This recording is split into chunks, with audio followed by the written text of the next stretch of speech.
पत्रकार ने एक एक सवाल पूछा, आप बहुत ध्यान से सुना, आप लोग भी सुना। पता चला यूपीएस उससे ज्यादा खतरनाक है। ठीक है, वो तो मीडिया का स्टेटमेंट है, इंतजार किया नोटिफिकेशन के। अभी नोटिफिकेशन आप सबका हाथ में है, क्या नुकसान है? आपने तो 30 साल 35 साल आपका पैसा, और सरकार ने आपके लिए 14% पैसा, उसका आपने रेड्डी ने बोला 8% 10% रिटर्न, वो सब आपको नहीं मिलेगा। इसलिए तो इधर उदाहरण बोला, मछली का तेल में मछली को फ्राई कर, तो आपका पैसा से आपको पेंशन दे। अभी हम सब जगह में ये बोलता है उदाहरण, एक ऑफिसर है मिनिस्ट्री में, हम लोग का यूएफएस का ही,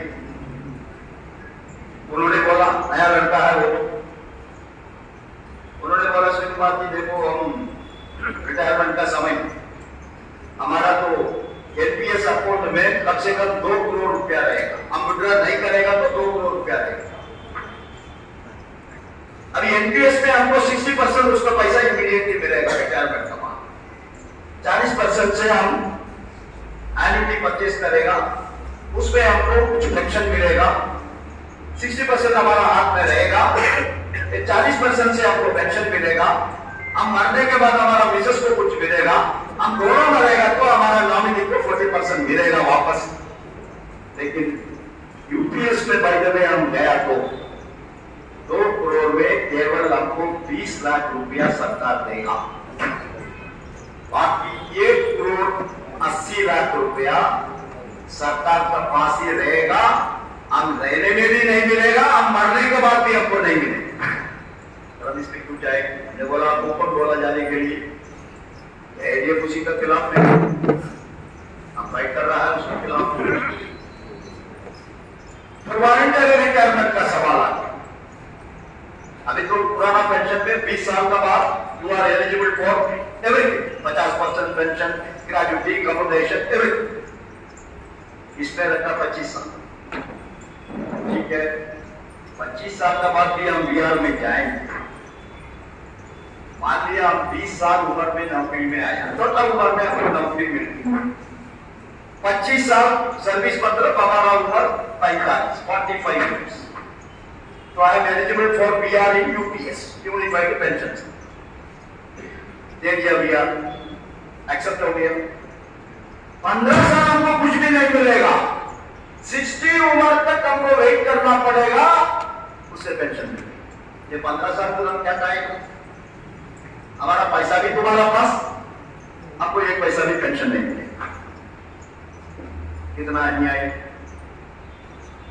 इसका अलावा कॉमरेड्स 2-3 बहुत क्रिटिकल इश्यू है, अब नौजवान लोग इसके बारे में बहुत स्टडी करना पड़ता है।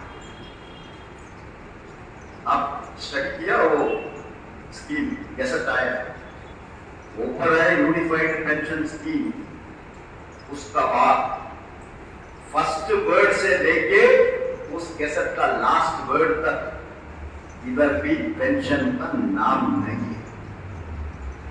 इट इज कॉल्ड पे आउट। आपको मिलेगा पे आउट, आपका फैमिली को मिलेगा फैमिली पे आउट।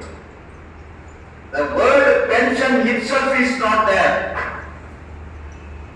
उसका नाम है यूनिफाइड पेंशन स्कीम, बट उस स्कीम का अंदर उस गैसेट नोटिफिकेशन से फर्स्ट वर्ड से लेके लास्ट वर्ड तक पेंशन का वर्ड ही नहीं है, वो टर्मिनोलॉजी नहीं है, होता है पे आउट। तो पेंशन हमारा अधिकार आप कैसे फाइट करेगा, तो पेंशन ही हम आपको नहीं दे रहा, आपको पे आउट दे रहा है। ये हो गया। 2 विषय बोल रहा हूं उसमें, बाकी सब आप लोग को मालूम है, फेडरेशन ने विस्तार में सर्कुलर वगैरह इशू। 11 नंबर में क्या प्रोविजन बोल रहा है, एक दफा आपने ऑप्शन दिया यूपीएस का अंदर आने के लिए, then that option is irrevocable, उस ऑप्शन परमानेंट है। ऑप्शन का फॉर्म भी बाद में आ गया, उसमें क्या लिखा है, आई अंडरस्टैंड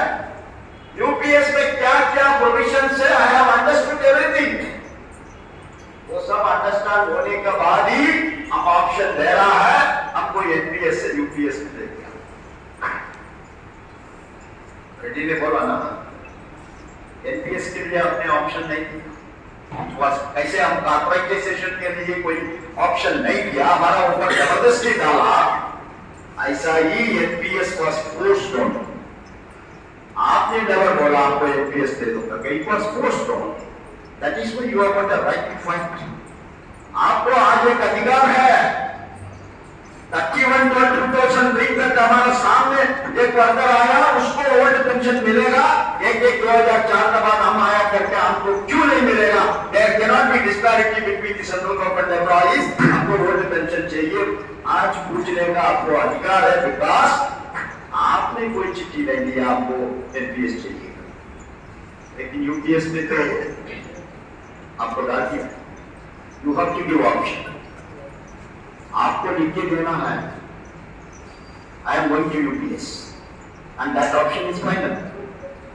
तो एक दफा आप ऑप्शन देने के बाद I am willing to become UPS, फिर आपको क्या अधिकार है हमको पुराना पेंशन सिर्फ चाहिए करके? आप कोर्ट में भी नहीं जा सकता, कारण कोर्ट में बोलेगा देखो हमने थोड़ी उनको यूपीएस में लेके आए, उन्होंने खुद अंडरटेकिंग दिया, I want to join the UPS. तो ऐसा हम सुसाइड क्यों करेंगे? Government why should we commit suicide knowing? मालूम है हम सुसाइड ही कर रहा है, तो क्यों जाएंगे? तो 12 नंबर में आई और ज्यादा डेंजरस। 12 नंबर में लिखा है भविष्य, इन फ्यूचर। आप यूपीएस में आने के बाद सरकार ने कोई नया निर्णय लेना है, क्या नया निर्णय आएगा? कुछ भी आएगा ना, पेंशन भी आएगा, एनपीएस में भी कुछ ओल्ड पेंशन का तरीके से कैसे आंध्र प्रदेश गवर्नमेंट ने किया। आंध्र प्रदेश में यूपीएस नहीं है, जगनमोहन रेड्डी ने क्या किया? एनपीएस ही रहेगा। आपका लास्ट बेसिक पे का 40% आपको पेंशन मिलेगा, 40% एन्युटी और 40% के बीच में कितना डिफरेंस है सरकार आपको देगा। वो ज्यादा बेटर है, वो ज्यादा बेटर है ना। गारंटी तो हो गया 40% से 50% नहीं तो 40% तो गारंटी हो गया, 60% पैसा आपको मिलेगा, इसमें कुछ भी नहीं मिलेगा। तो इसीलिए कल कैसे अभी दिल्ली का ठीक है, हम लोग का डिमांड है, हम लोग ने सब बोला 8वां पे कमीशन होना चाहिए, पार्लियामेंट में भी एक इश्यू आया, लेकिन उद्देश्य क्या था? दिल्ली में असेंबली चुनाव, दिल्ली में 50% voter central government employee, armed forces, paramilitary और पेंशनर्स, उनका संख्या ज्यादा है। 50% वोटर्स आर दीस पीपल। तो उन्होंने अनाउंस कर दिया पे कमीशन, 12 लाख इनकम टैक्स का लिमिट। तो ये सब पॉलिटिकल है ना, आपका ऊपर प्यार लग गया नहीं, पॉलिटिकल। तो कल when Modi go for the next election in 29 में वो नया चुनाव के लिए जाएगा, उसका पता चल रहा है हमारा ग्राफ बहुत खराब है। 240 से हम 180 में आएगा, 140 में आएगा, तो फिर सरकार को अधिकार रहेगा, वो बोलेगा ठीक है हम ओल्ड पेंशन को रेस्टोर करना, तो रेस्टोर करेगा तो भी एनपीएस को भी रेस्टोर होगा ना, यूपीएस पर को रेस्टोर नहीं होगा, because you are given option. इसलिए वो लिखता है सरकार भविष्य में कोई भी पेंशन के बारे में डिसीजन लेगा, उसका बेनिफिट यूपीएस वालों को नहीं मिलेगा। उसी ने लिखा, उस ईमेल लिखा, उस ईमेल लिखा, आप थोड़ी बोल रहा, आप पढ़ो। सो देयरफॉर कॉमरेड्स, हम क्यों जाएं? Fight, you fight, you fight. तो आप फाइट करने के बाद ये सब सुविधा मिला ना। अभी देखो एनपीएस कर्मचारी वाइड सर्विस डेथ हो गया तो पुराना पेंशन का फैमिली पेंशन है, लेकिन यूपीएस में ज्वाइन करेगा तो वो ऑप्शन खत्म हो जाएगा, फिर तो यूपीएस का फैमिली पेंशन आपको मिलेगा 6000 रुपए। इसका अलावा और एक डेंजर है, उसके बारे में साइलेंट है गवर्नमेंट। 1/4/2025 से ये यूपीएस लागू हो रहा है, तो यूपीएस में आके हम रिटायर होगा तो 1/4/2025 का बाद कितना डीए आ रहा है, वही डीए मिलेगा 2%, 51% नहीं मिलेगा। कारण उसका बारे में साइलेंट है सरकार। 1/4/2025 का बाद इस स्कीम लागू हो रहा है, तो उसका बाद का डीए आपको मिलेगा, उसका बाद का डीए भी 2% है, वही मिलेगा। ये पिछले 53% तो खत्म। तो इतना डेंजर इस यूपीएस का अंदर है, then why should we opt to join the UPS? So therefore, comrades, AIDF का इसमें कोई कंफ्यूजन नहीं है। AIDF को 100% क्लैरिटी है, UPS is must then NPS. तो हम लोग एक एक कर्मचारी को एजुकेट करना है, please don't join.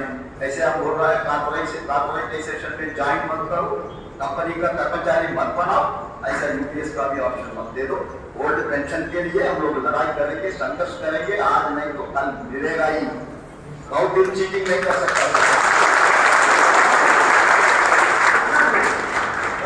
Consistently fight.